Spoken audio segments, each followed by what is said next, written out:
Greetings everyone, and I hope you're all doing well out there, and welcome back to the channel for another 1/6 scale figure unboxing and review.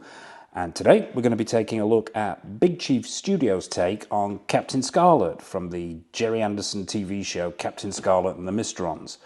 The review will take the usual format. We'll have a quick look at the box, then we'll be diving down onto the table to look at all the accessories, then it'll be out with Spectrum's immortal agent himself, onto the stand, onto the turntable for a close-up look, and then as always we'll be wrapping the whole thing up at the end with a showcase. Bit of background before we get into it. Captain Scarlet ran from 1967 to 1968, was the follow-up to Thunderbirds, and was created by the collective genius of Gerry and Sylvia Anderson, who produced such classic TV shows as Fireball XL5, Joe 90, Stingray, the live-action UFO and Space 1999, amongst a multitude of others. Captain Scarlet was a follow-up to Thunderbirds and was a wholly darker affair, pitting the indestructible Captain against a race of Martians known as the MYSTERONS, who could control matter, and of course his arch nemesis Captain Black. Another couple of things actually before we get into this. I think it's fair to note at this point this is not a new figure to me. I've had this figure a while. I've lived with it. I've got to understand it. But we'll get into that when we get the figure out itself. I also think it's fair to mention at this point, actually, a little bit of background on Big Chief Studios, who unfortunately went out of business last year. I have to say, I am a big fan of their work. Well, let's say some of their work. We'll discuss that when we get to it. I have a lot of their figures in my collection, most notably the James Bond and Peaky Blinders line. All of which we'll be reviewing on the channel in the near future. But they also had a lot of other licenses, Big Chief Studios. They had Doctor Who, they had Space 1999, Thunderbirds. And unfortunately, when they went belly up, they did take a lot of customers' pre-order money with them, mine included. But that being said, I will miss them and the niche that they filled in the market. But that's enough of Big Chief Studios. Let's take a look at this box. And quite a nice box it is too. It's a simple shoebox design. What you've got on the front here is an image of the captain himself in this sort of stylized 60s artwork. You've got the Spectrum symbol in the top right hand corner, Big Chief Studios symbol in the top left. You've got a limited edition 6 scale character figure replica here. It says Captain Scarlet, the MYSTERONS, Gerry Anderson, and Captain Scarlet at the bottom there. On either side of this box, you've got some rather nice stylized artwork of the captain himself and some of the vehicles from the TV show. You've got the Angels up here, the SPV down here. It says 50 years at the top because I believe this figure was released to commemorate 50 years of Captain Scarlet. Limited edition collector's series at the bottom there. Similar story on the other side, another stylized image of the captain and some of the vehicles. Around the back, you have a picture of the figure itself. It says Captain Scarlet, the MYSTERONS again, and then there's a whole breakdown here, not only of the story in the background to Spectrum itself, but also the 50th anniversary and Big Chief Studios' involvement. If you're wanting to read that, just hit pause. So yeah. Simple shoebox design. We'll actually open it up because, oh yeah, of course, we've got the warnings on the bottom there. Nearly missed that. Yeah, you've got all your usual warnings here. Don't piss this figure off or it may get up in the middle of the night and cut all your strings. And in this bottom left-hand corner, with the camera's picking this up, this was a limited edition of 2,000 worldwide, this being number 616. So let's open this box up, if it wants to cooperate, and have a look inside. Obviously, there's no figure here. It's very, very straightforward. It's a simple clamshell affair here, with the figure residing inside.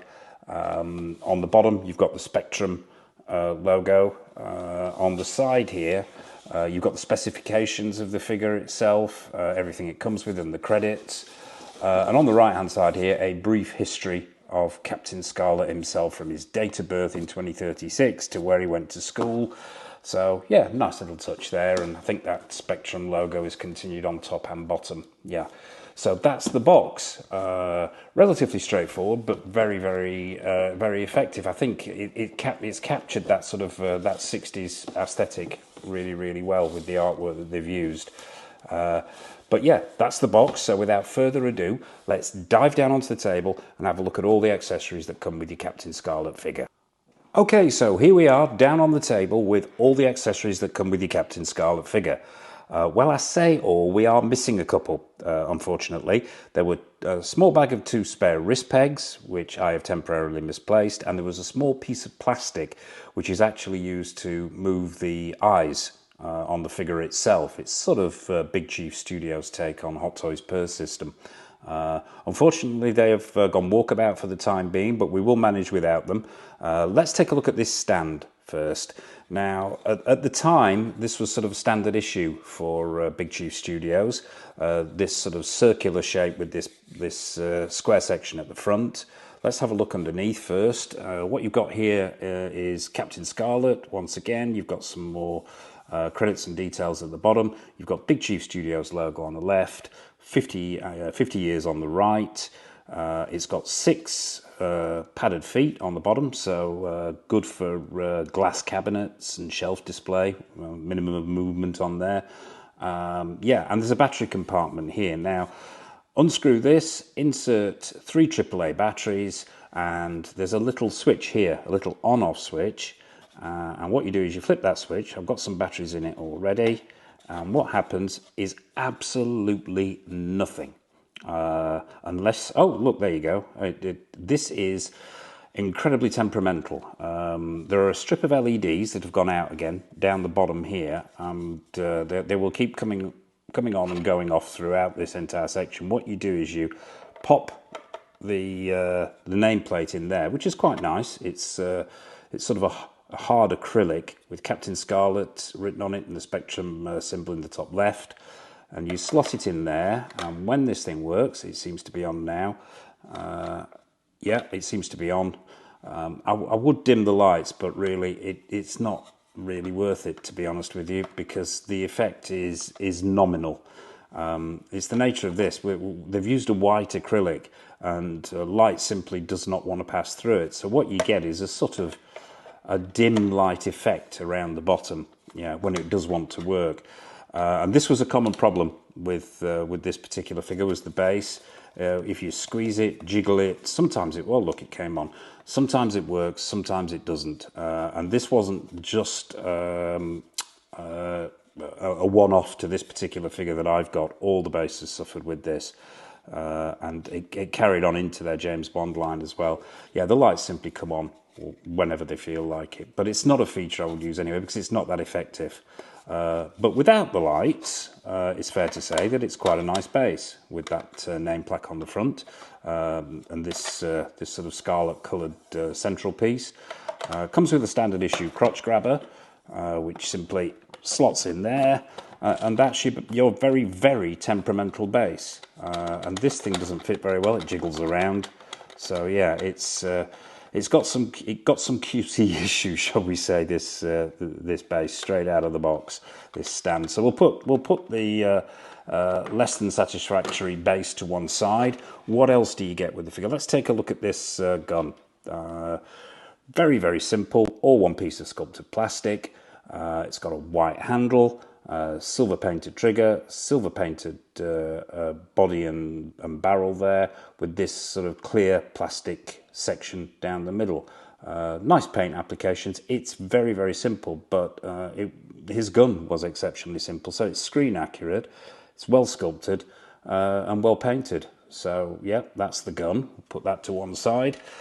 Let's take a look at these hair pieces. Now, these will become sort of self-explanatory when we get the figure out itself, but you get 2 separate hair pieces. Now, they've got magnets on the inside, and there's a magnet on the outside of this one. As I say, this will become more obvious why you have these hair pieces when we bring the figure out and we swap them out. But yeah, let's take a look at the quality of the sculpt of this hair. It's pretty good. The colour's accurate. You've got individual strands in there. Yeah, it's nicely sculpted and relatively screen accurate. And I think it's fair to say at this point as well, probably applies more when we bring the figure out, is that what you're looking at here is a 1/6 scale representation of a puppet. So it's highly stylized. So yeah, but even so, the sculpting on that hair is quite nice. So that's hairpiece number one. Hairpiece number two is designed to go with the actual hat itself, the cap. But that's why there's a magnet on the top of this one. But we'll come to that when we bring the figure out. So there are the two interchangeable hair pieces. Let's take a look at the cap itself. Now this is all one piece of sculpted plastic. Paint applications are quite nice. It's screen accurate. You've got that Spectrum logo in the center there. Herein lies one of the issues with this figure. On the first run of these figures, a lot of people were getting caps where the logo wasn't central, and they were having to remove it, replace it. I believe that Big Chief Studios put a pause on the release of the figures because the complaints were coming in thick and fast, and actually went back to the drawing board and got the remainder of the figures to have the emblem completely central. But that was and there's also another well, not saying another, there's a number of issues, shall we say, came out of the first tranche of release of these figures. But that was one of them, that wasn't central. But overall, the sculpt is nice, that it's screen accurate. What you've got at the front here as well, and this is exceptionally delicate, is the rim of the hat actually is his microphone, and it's all one piece of plastic, and it's on a slight hinge here. Now this is exceptionally delicate, and I have to be really, really careful here. But if I can get this to, and it actually comes down, but it has a tendency to fall out because there's nothing really holding it in. It's simply on a piece, on a clip on the inside. So yeah, it's very loose and exceptionally delicate, and that would break exceptionally easily. But we'll just push it back up for now. And as you probably noticed, there's a magnet as well at the bottom there for attaching to his head. So yeah, that's the cap. Screen accurate, yes. Not the best paintwork, especially around the back here. I'm not sure if the camera's picking this up, but the black scuffs on the back here. Now, you know, this has been like this since it arrived, and since I've owned. And I think it was released about 4 years ago, this figure. So I've had this quite some time. But yeah, the paintwork around the back here is not very good. It looks like the black has bled into the red. And yeah, it's just off at the back. But yeah, sculpt nice, paintwork not too good. This microphone ridiculously delicate, and fortunately the symbol is almost central. The camera can see that, so it doesn't suffer with the off-center logo. But yeah, that's the hat. Let's take a look at this jacket. When we bring the figure out, we'll fit him out with all these bits and pieces. This is not technically an accessory. I mean, this is part of his clothing, but I thought we needed to look at this off the figure for a number of reasons. And it's a lovely felt. I think it's felt, or a suede type felt material, which is, once again, it's screen accurate. The cut is very, very nice. It is a complete dust magnet. You're probably wondering why there are some wires there. We'll get to that. It's got a Velcro fastening down the front, which tells me that this was part of the second run of these figures. The first set of figures were actually released with the snaps, individual snaps down the front, which were causing all kinds of problems. They were really difficult to get off. They were breaking. When you were reattaching them, it was causing issues with the shape of the tunic itself. Yeah, so on the second run, they decided to use Velcro, which technically they should have used in the first instance. But yeah, so that was another one of the fixes that they had to do. But yeah, screen accuracy is there. The cut is really nice. The material is very nice. As I say, somewhat of a dust magnet. What you've got around the bottom here is a belt. Now, this is a pleather belt with a plastic buckle, and you have this pleather holster attached to it. Now, this pleather holster is exceptionally thin, really, really thin.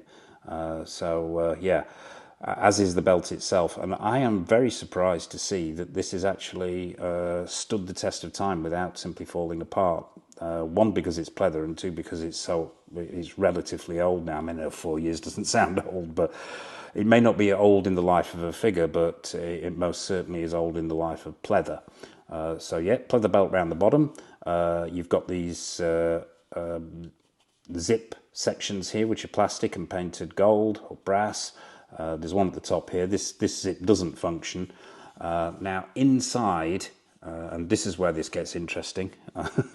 What you've got on the lapels here are two LEDs, or there are LEDs inside these plastic capsules on the lapels, which are supposed to light up, which they did when someone was trying to contact him or there was an alert.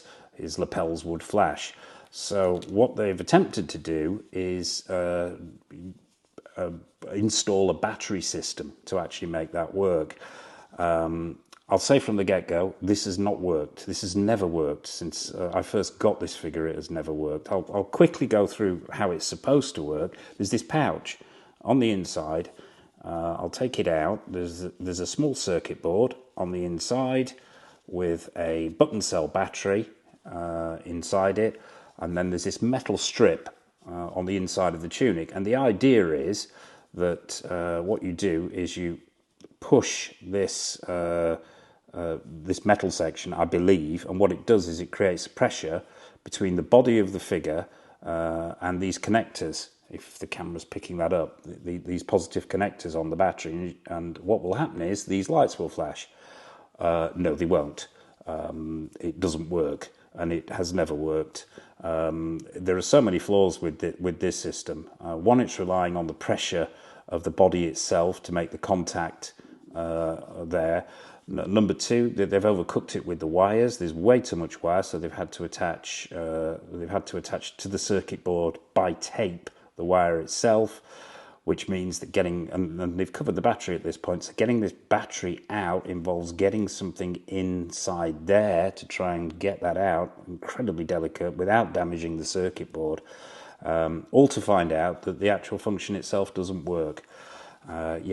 So ambitious, I think it's Top Gear, ambitious but crap is an expression that springs to mind. But yeah, that's the jacket. So screen accurate, very, very nicely cut, nice materials, and crap electronics that don't work. But yeah, that's the jacket. So that's all the accessories. So what we're going to do next is we're going to bring out Captain Scarlet himself, get him onto the stand, get him onto the turntable, and have an up-close look at him. Okay, so here he is, Captain Scarlet, onto the stand, onto the turntable. At this point, I would normally give first impressions. Can't do that because it's not a brand new figure to me. However, I can give second impressions. And from a distance, they're pretty good. The proportions look right. The screen accuracy looks okay. The outfit looks okay. And as I say, from a distance, this figure looks quite impressive. As I mentioned in the previous section, you've got to remember that it's based on a puppet from the 1960s. So it's stylized and relatively simplistic, so we're not going to be seeing the same level of details in head sculpt and so on, and hands and things like that we see in a modern figure.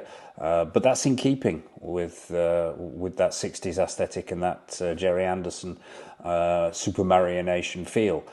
So we'll do what we always do, though. We'll start at the bottom and work our way up. So let's stop him from spinning, first of all. Let's not speed up, let's slow down.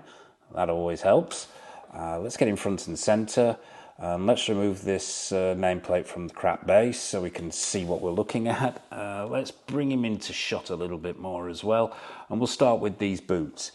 Now, what you've got here are, and this is sort of a strange combination here, but it's not a split cut boot design, but what you've got are sculpted plastic feet, and then stretching up from those, which are actually attached to the plastic feet themselves, the tops of these boots, which are pleather.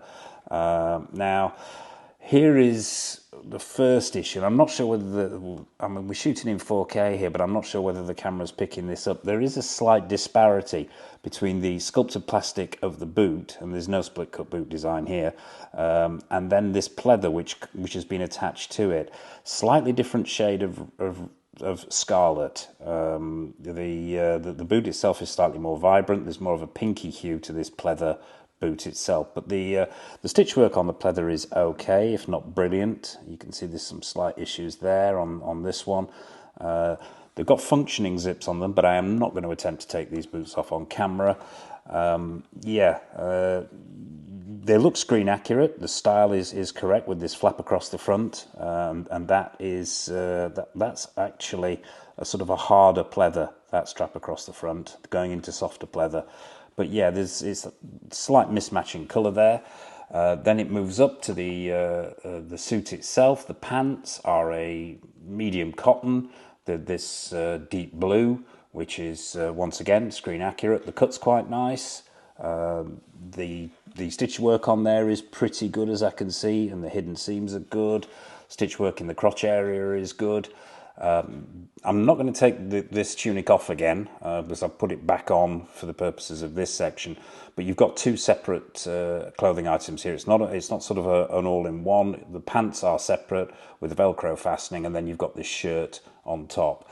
The shirt is the same colour as the pants. Screen accurate once again. Round neck collar, going straight down the arms. We've already covered the detailing on the jacket, so we won't look at that again. What you do have on the wrists of this shirt is the spectrum symbol itself. Now that feels like it's just been stuck on to me. It just feels like a sticker that's been stuck on to the shirt itself. Let's move up again now. Before we get to the head sculpt, it's fair to say here, what you've got is a slight disparity in colour. As I remember, and I do have all the episodes of the original Captain Scarlet, although I haven't revisited them prior to this review. But if my memory serves me correctly, the boots, the tunic, and the hat were all the same scarlet red. But what we've got here are four different shades. The plastic section of the feet is one shade. The pleather section of the boots is a slightly pinker shade. Then you've got the deep red of the velvet tunic. And then you've got a darker red on the hat. Now, I could be wrong, and if I am wrong, please correct me in the comment section below, but I'm pretty certain that they were all one shade of scarlet, that they were all the same colour. So yeah, issue there maybe, but yeah, let's as we've already covered the tunic, let's take a look at this head sculpt next, and maybe how these plastic hair pieces work. We'll get him off the stand at this point and bring him into shot. We'll put this to one side for a moment, because the eagle-eyed amongst you may have noticed while he was rotating on the turntable that there's a gap there at the back of the head. Now, we'll come to that, but let's take a look at this head sculpt first. Now, difficult to get wrong, really, this head sculpt, simply because what we're looking at here is a puppet. So, once again, highly stylized. The paint applications are nice. It's got a 5 o'clock shadow there, which is screen accurate. The sculpt of the head itself to me is absolutely spot on. It really, really is. It's nailed on. It's very well done. The eyes have got that blue colour to them. The paint applications are screen accurate to the puppet itself, and a very good representation of Captain Scarlet. So yeah, positives on the head sculpt there. But as I say, the eagle-eyed amongst you may have noticed the gap at the back, and there's a reason for that. We'll take a look at this now. We'll take this hat off, and I don't actually have any of the hair pieces on underneath.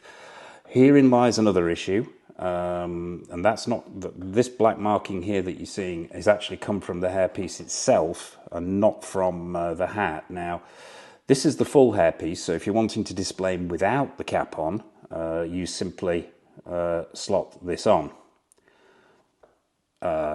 No, you don't. It looks more like Brains from Thunderbirds there. Herein lies an issue. Yeah, This hairpiece doesn't fit properly. It is exceptionally tight. It will, with a lot of jiggling and squeezing, it will fit on.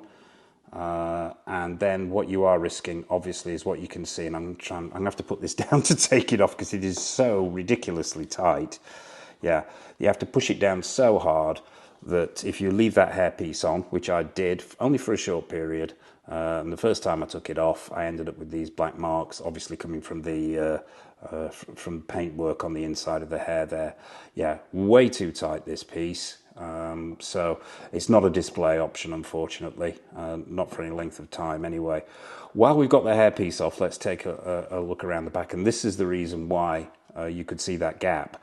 Now, the other hairpiece, this one, which is supposed to go on for the so that the hat fits on, once again has issues. Once again, it's super tight. It will go on with a little bit of effort there, but yeah, once you've got that on, then it's simply a case of putting the hat on. Now, herein lies another issue. Once you try and attach this hat and get it to sit properly, it won't. Now, I'll just turn this around. You see there's a gap. Now, that cap just does not fit properly to that hairpiece. As you can see, it's not molded correctly. There's a dip in the back of the hat here. Sorry, let's try and get this into shot. I apologize there. There's a dip in the back of the sculpt of the hat itself, which isn't matched in that hairline. So there's no way that hat is ever going to sit on top of that head snugly, because it simply isn't the right shape. So what you get is this ugly line that goes around when you try and use this hairpiece, and the hat simply doesn't fit properly and it looks wrong.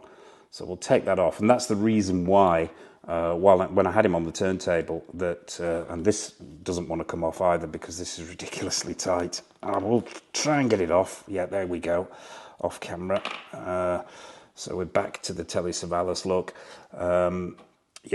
This is why when I display him without that hairpiece on, simply because without that hairpiece, then the cap actually fits correctly. And while we're on the subject of the cap as well, another issue here is this microphone. Now, because of just how it's sculpted in its delicate nature, it's supposed to sit flush into a gap. And I will just dip this forward so you can see it. There is a little groove in the front of his the front of the cap there, and that is supposed to sit into it, but it's never sat correctly ever since it arrived. So it tends to fall down, which is okay if you're displaying it with this microphone section down, which is what I do. But if you're displaying it with it up, it looks wrong because it simply isn't flush to the front of the cap itself. So yeah, the head sculpt itself, very, very good, but this, shall we say, hair and hat solution leaves a lot to be desired. The head itself is a fixed neck head sculpt, and there is a good range of motion in here, and I haven't looked underneath this shirt for the explanation for this next issue, but for some reason it's almost as though the whole of the front of his chest moves with the head sculpt itself. So when you do try and get some kind of motion in there, although as good as the motion is, it just looks wrong. I think it's the way the shirt fits and the way the neck joins the body just does not suit this clothing. So what you get is this really awkward movement within the neck and within the clothing as a result as well. So yeah, that's another niggle. I'm going to say it's not a niggle. Come on, call it what they are. These are problems. These are issues. This figure, let's get him back on the stand for final thoughts on this one. And let's let me gather my thoughts. I don't want to go on a tirade here. Yeah, for a figure that comes in at this price point, and they are changing hands for silly money on the aftermarket now. But the original price point for this figure, I believe, was somewhere between £200 and £250. It doesn't cut it. It doesn't. The QC issues here are phenomenal. I mean, I know that they were a young company. They were just getting into the game. They'd already had a number of figures out. I believe they'd already had a few Doctor Who figures out before they ventured into the Jerry Anderson world. However, this thing is plagued with issues from the colours not matching.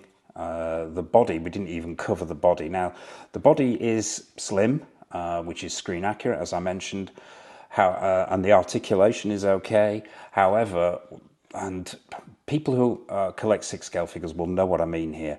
The body feels cheap. Underneath this, the joints feel cheap. They squeak.